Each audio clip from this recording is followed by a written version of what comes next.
So the Nike Vaporfly NEXY 3, or the Vaporfly 3, or the Zoomx Vaporfly NEXY 3, or whatever you want to call it, has finally launched here in the UK and select parts of Europe in that striking prototype colourway. It's certainly got some Nike X Off-White collaboration vibes in it, with that sail-like Off-White midsole and the select orange hits. It's a nice looking shoe, and I'm a sucker for that oversized swoosh. Today I'm discussing that launch, well, sort of a launch, and checking out all the major details. Let's get to it.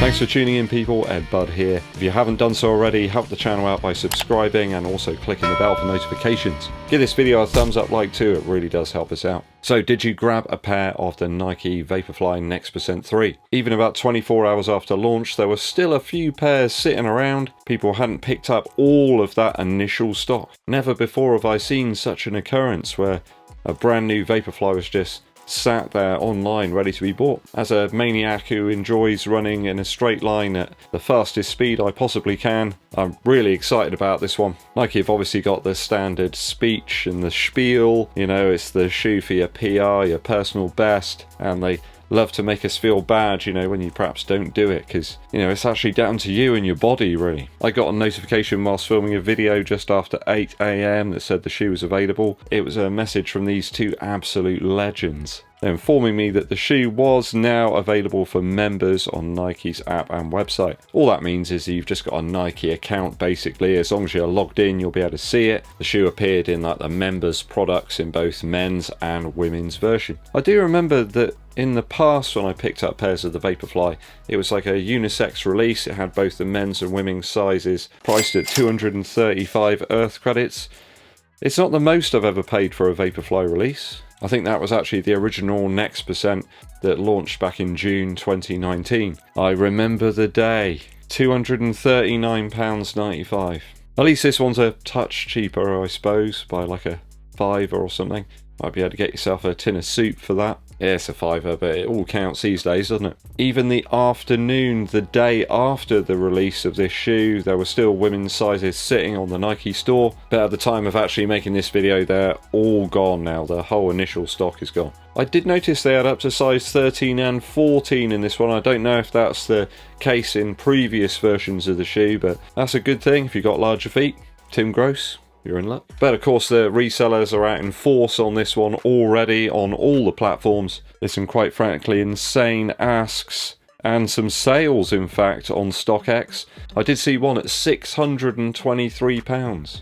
I mean, it's just bonkers, isn't it? Who's going to pay that? You've got to be completely insane. I think the average sort of sales are about £278, so people making, you know, 60, 70 quid on this shoe. You got to think about it. It's a shoe manufactured in a factory in China. It's not like a premium item or something. And of course they're going to drop in a wide range of colorways and varieties, you know, in a few weeks' time, so you're probably better holding out. And also, why people were buying them when there were still pairs available online for retail, I don't know. Perhaps people have got that fear of missing out thing, they just have to have it. You know, they feel upset that they didn't get the chance to get their size or whatever on the Nike store. On StockX, people were trying to sell the women's version for about 556 quid. Again, I find it humorous, so you can pick them up for retail at that point as well. Makes me wonder why people think the shoe's so hard to get hold of, that it's so rare. I mean, this is a running shoe at the end of the day. It's designed for a very specific purpose. It's not really the sort of thing that I'd want to go walking around town in.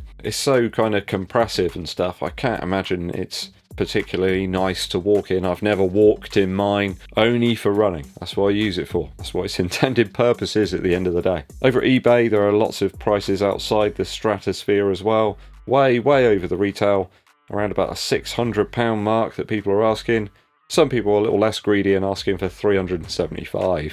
Either way, people trying to sell a shoe that they actually didn't have in hand yet. I don't think any of those deliveries have gone out at the time of making this video. It's a bit of a dangerous game, really. I don't think you should do that, really. You can't really sell something you haven't got. It does make you wonder why people buy these products, literally just out to try and make some cash, I suppose, where there could be people out running in them and enjoying them. Though quite glad to see that this isn't 2018 anymore. We had to be there at 9 o'clock when Nike dropped the Vaporfly 4% Flyknit. Within seconds they would be gone. You had to buy them straight away. I do remember picking up a pair actually for 167 when they used to have the discount still on. That's before people got really savvy and realised you could use them. Yeah, getting that shoe for that sort of money at that time was absolute gold. Back to the Vaporfly NEXY 3 now though, guys. I ran a poll on the community area of the channel, and after about 1,000 votes, the general trend was that the majority of people either didn't grab the shoe on release, many people were waiting for reviews first, perhaps from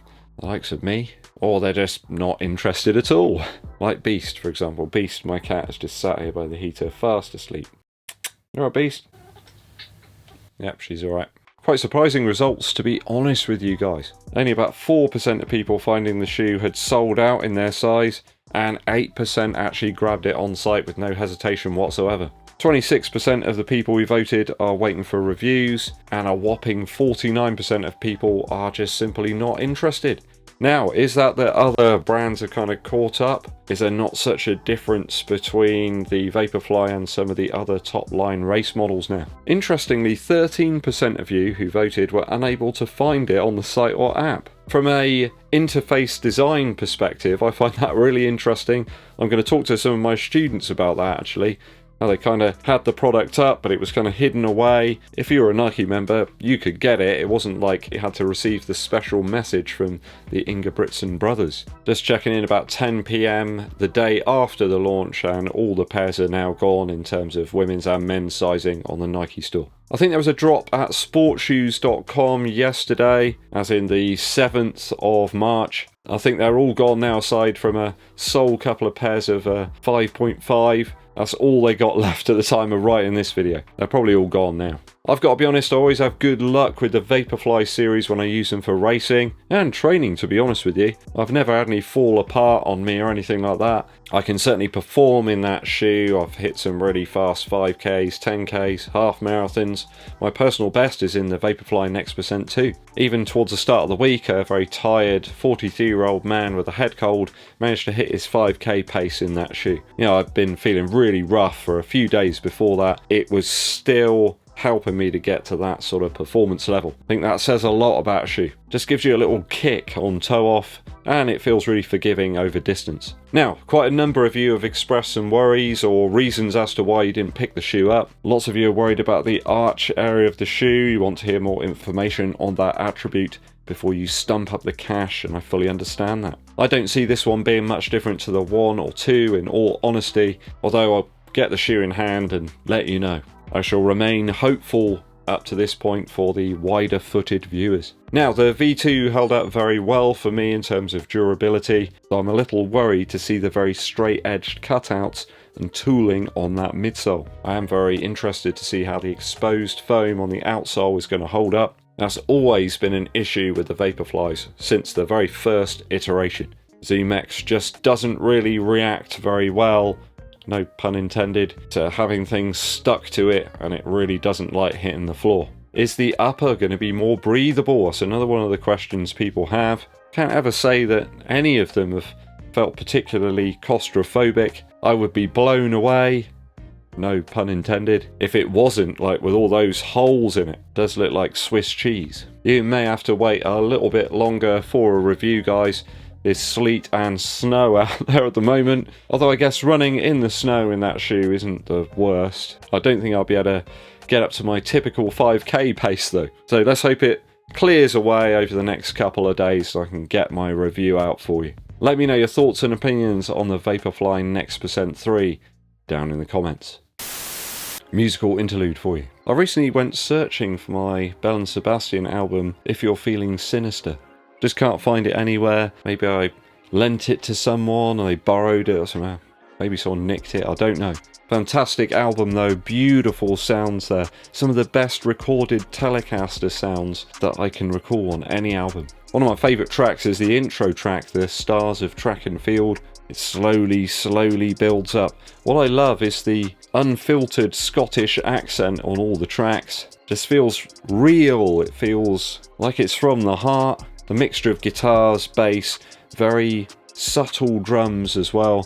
and the organ, it all just sort of mixes together into this fantastic retro sounding track, and the introduction of the brass section at the end has this ghostly feel. Brilliant stuff from Bell and Sebastian. Go and check them out. Their early stuff is really on point. The stars of Track and Field from If You're Feeling Sinister. Thanks for tuning in, people. Hope you enjoyed today's video. Hit that subscribe button, click the bell below for notifications. Give this video a thumbs up, like, and share it with your running buddies.